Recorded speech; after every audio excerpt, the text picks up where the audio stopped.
Welcome back to the Yahowah blog. I am your host, Craig Wynn, and it is with great pleasure that now we turn our attention to my absolute favorite subject. The man's name is Dowd.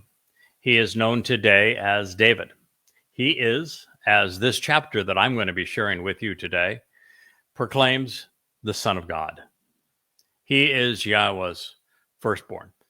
Yahweh doesn't just affirm this once, but he tells us 3 times that Dowd is his son and that he is his father. Dowd is also the Messiah, HaMashiach, anointed 3 times.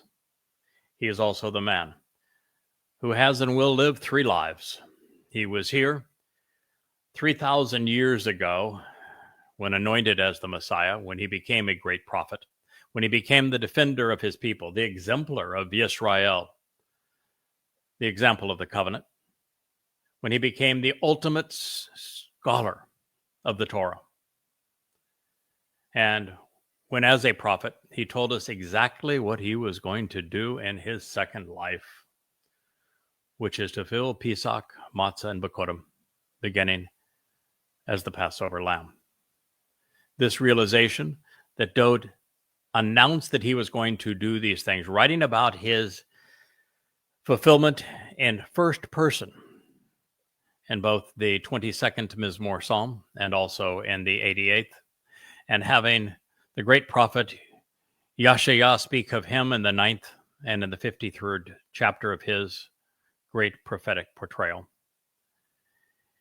was presented for everyone to see. It's been there for between 2,700 and 3,000 years, and yet no one saw it prior to the time that the series Coming Home was written.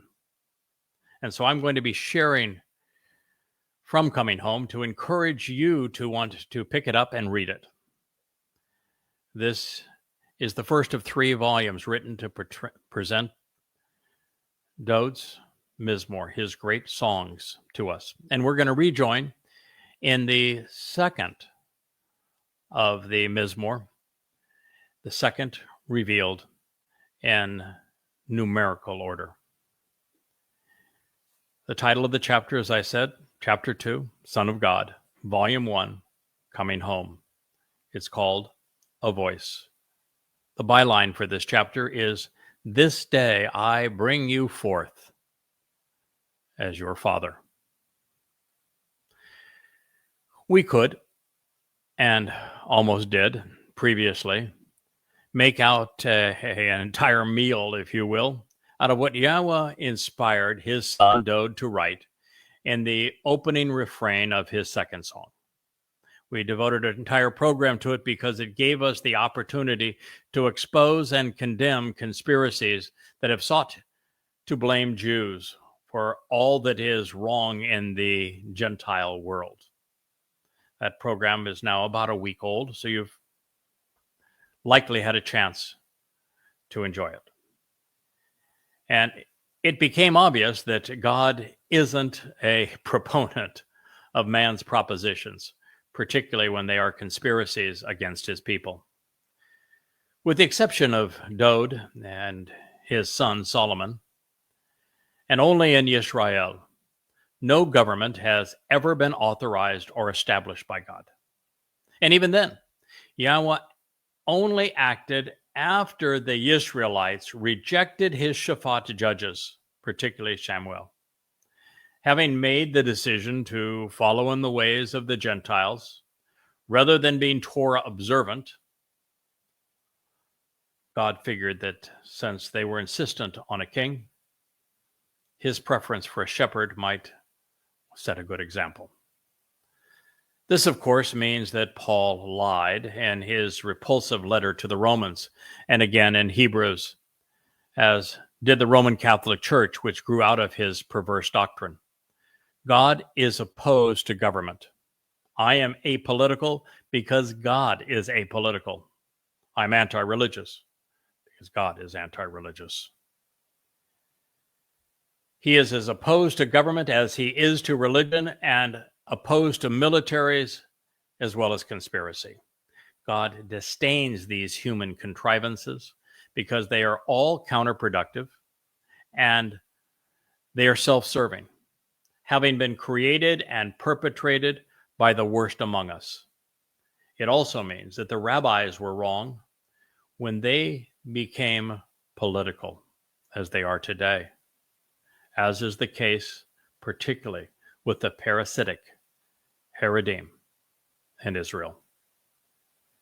Reprising the first statement, the first lyric of Mizmowr Psalm 2:1 is where we'll begin. So before we move on to the second refrain, you may recall that Dowd, the Son of God and Messiah, wrote, "For what reason do noisy and confused throngs of scheming, rebellious Gentiles gather together to conspire in open defiance? The people of these nations who are transformed while massing under an antiquated and unifying religious, political, and conspiratorial leader choose to plot and to speak in vain, delusional fantasies." Mizmowr 2:1. This is so insightful because it is prophetic of our time. Dowd didn't have to confront Gentiles in this way. We do. The delusional fantasy that he's speaking of is primarily Christianity, but also Islam. With this thought-provoking question and earth-shattering statement reverberating in our minds, let's see where Dowd goes with this. He says, "The rulers of the earth, solely on their own initiative, constantly set themselves up. Those who govern lay a foundation to conspire and rebel all together against Yahweh and all against his Mashiach, his anointed." Wow! Consider the implications. He's saying that the rulers of the earth are setting themselves up to rule. They're all claiming either to be gods or to have God's authority. The Pope in Roman Catholicism, all of the kings that govern this world, even those who are elected, claim to speak for God. And Dowd, the anointed prophet of Yahweh, says they are fooling themselves, that they're setting themselves up, that Yahweh had absolutely nothing to do justifying or authorizing them.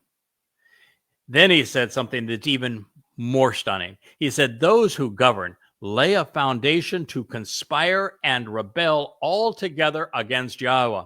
Yahweh is God. Yahweh is the only God. Yahweh is God's one and only name. Dowd, his son, his favorite person, his chosen one, said that all of the leaders of the earth conspire against Yahweh, which means they are ungodly. All of them, all of those who speak in the name of their God are against Yahweh. That means that Christianity is against Yahweh. Islam is against Yahweh. Secularists are against Yahweh. But more than that, they are against his Mashiach, his Messiah. Well, there's a religion that is based on the recognition that this person named Jesus was the Christ. He was the Messiah. How could they be against his anointed Messiah? Because Jesus is nothing but a crude counterfeit. There was no Jesus. He is an absolute fable. He exists through religious foolology to rob from Yahweh and his chosen Messiah everything that they have achieved, that they have offered, robbing them of their acclaim. Jesus is a total and complete falsification of what Dowd actually represents. But it doesn't end there. Why? Because Judaism was established by Rabbi Akiba, the founder of rabbinical Judaism, based on another false Messiah, Bar Kokhba, as if two lies made a truth. And so now you have dueling false messiahs. Jesus Christ and Bar Kokhba. If you want to know why you have a star Israel on your flag, it's because of Bar Kokhba. He was the son of a star. He is your false Messiah. This is whom Dowd was railing against. Of course, it is also true in Islam, not once over, but twice over. Muhammad claimed as he was approaching Yathrib, leaving Kabul in shame, that he was the long-awaited Messiah of the Jews. And then, when they did not accept him as such, he offered prophecies of a coming Messiah in the last days who would plant his flag in Jerusalem. Nothing but false messiahs and false gods. And that's what Dowd just revealed. There are those who claim that God has chosen the leaders of nations and that he is guiding them. This is based largely on Paul's fictitious letter to the Romans. They would all be wrong. They have always been wrong. And in this case, the Hitpael mood serves as proof, revealing that they have acted on their own initiative. They were not inspired by God to say such things. While there is considerable justification to seeing conspirators in every religious and political scheme known to man, and of seeing men manipulating the system for their own personal advantage, they have been so open about it and insistent upon it that the amalgamation, this blending together of religion and politics that began in Babel so many years ago, doesn't seem like a conspiracy anymore, but yet it is. Throughout the long march of civilization, there has been a solitary unifying theme. Clerics and kings have supported each other to claim a divine sanction to control everyone else. That's why most atheists despise the God of religion. They wrongly associate the one true God, who is opposed to religion, with the God of religion, who is in fact despicable. They have typically, these religious myths and political mantras have been inseparable, with the emperor claiming as the head of the government that he has established the lone religion, and the clerics crowning him as king. In imperial Rome, the Caesars were worshipped as gods, as was the case in Egypt with their pharaohs and in Babylon with their kings. Beginning with Emperor Theodosius in 400 CE, at the point that imperial Rome became indistinguishable from the Roman Catholic Church, one beast evolving to the next. Each successive despot throughout Europe would claim that they had God's sanction and authorization to rule, and they lied. What's not surprising about this is that religious and political schemes have always been two sides of the same coin. They are human contrivances designed to achieve the same result: concentrate authority, power, control, property, and wealth among the few. They were all conceived to be compatible, to work in harmony with one another, to create a system that would be difficult, if not impossible, for anyone in that culture to break free, just as it is so difficult for Muslims to break free of Islam. Trapped within it, the masses are like cartoon characters in flat land, incapable of envisioning what lies beyond their imposed reality. It is why Yahweh could not find a single individual through whom to convey his message for thousands of years. There was no one sufficiently capable, courageous, rational, and literate, willing to break free of these integrated control mechanisms and risk everything to expose and condemn those who not only claimed to have God's authorization to govern every aspect of people's lives, but who held all of the weapons, who controlled all of the armies wielding them, who also controlled the police, the judges, and the prisons, all of which were used to deprive people of freedom, of their voice, just as is happening now with progressives, trying to silence free speech, trying to constrain what you can say so that they can more effectively control the world. In such a place, there are no Noachs, there are no Abrahams, there are no Jacobs, no Moshes, no Yoshas, no Shamuels, no Dodes, no Hoshas, no Yashayas, nor Yermiyahs. No one, not a single solitary soul, was receptive to listening to what Yahweh was leading his people where his very words would lead, which would be an abject conflict with what everyone else was led to believe. So perhaps now, from this perspective, we can better appreciate why Yahweh pleaded with his people not to follow in the ways of the Gentiles and their nations, to refrain from being political and religious. But it would not be easy.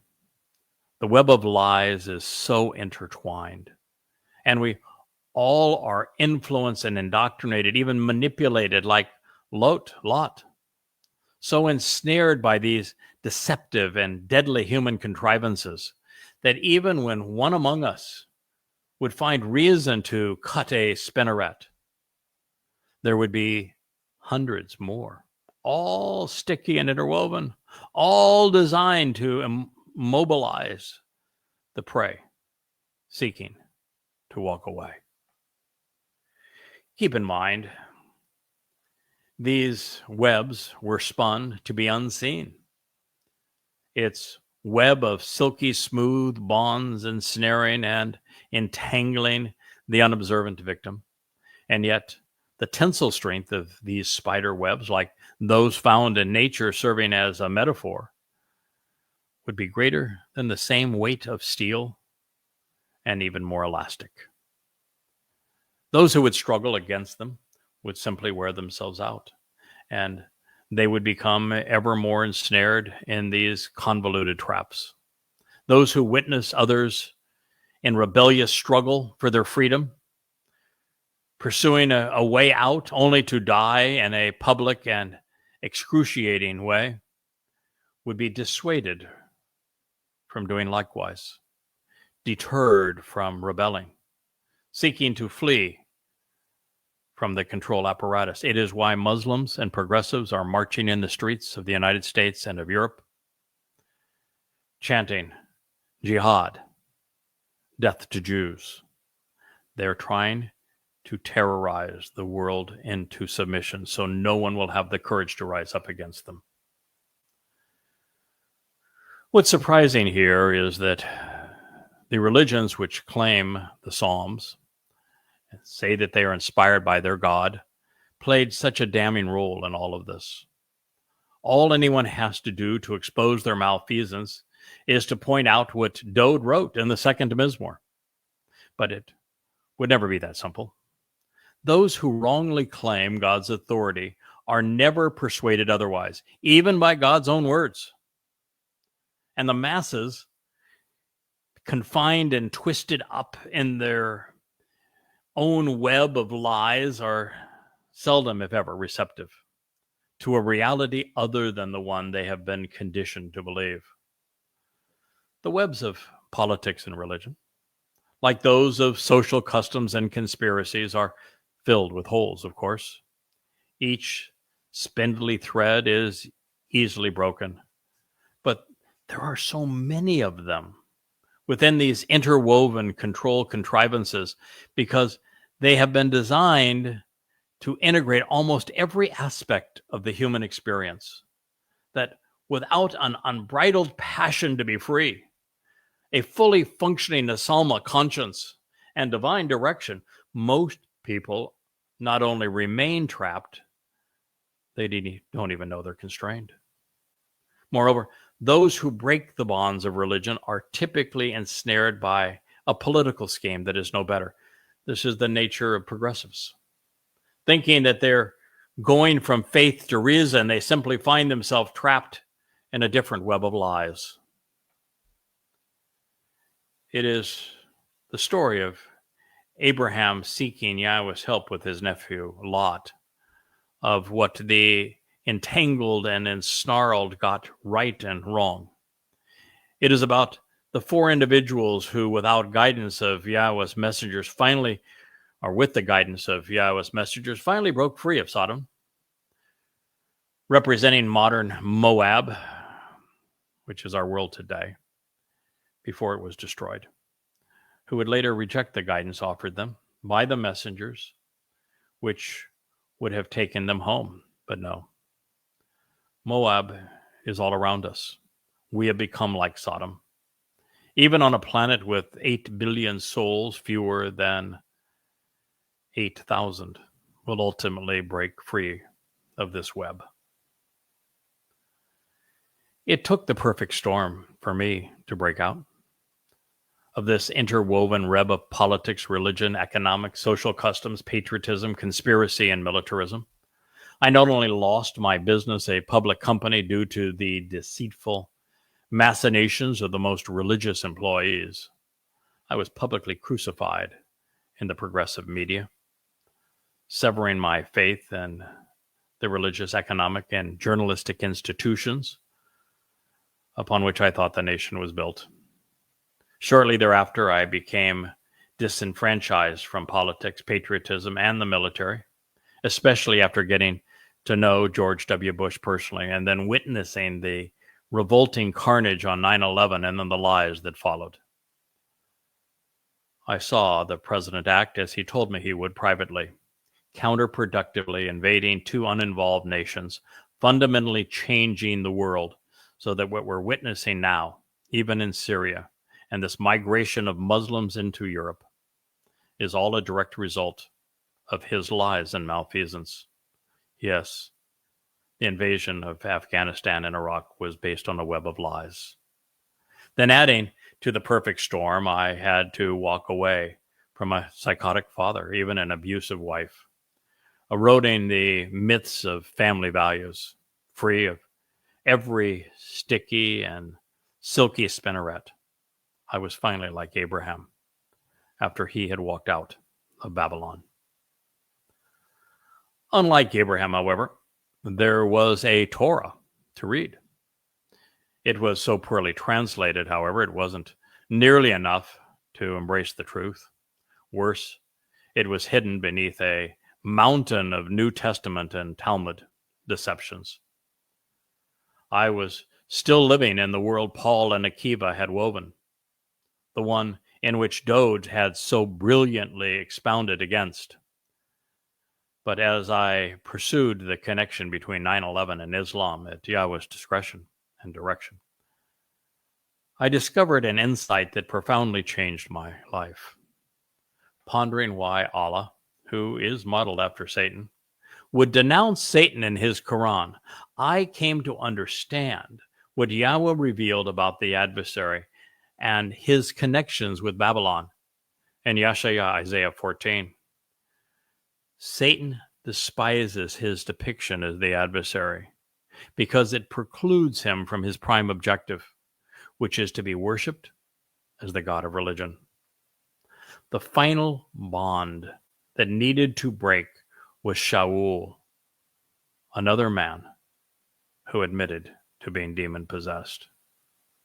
Having witnessed this binding and entangling strands of religion and politics, of economics and militarism, patriotism and conspiracy dissolve, and having come to understand the source and the purpose of this matrix of interwoven lies, I was free to do as Noach and Abraham, as Moshe and Dode had done, which is to actually listen to what Yahweh had to say and then act upon his guidance. Over the ensuing 22 years, we have come a long way, but never venturing off course and always trusting Yahweh's testimony.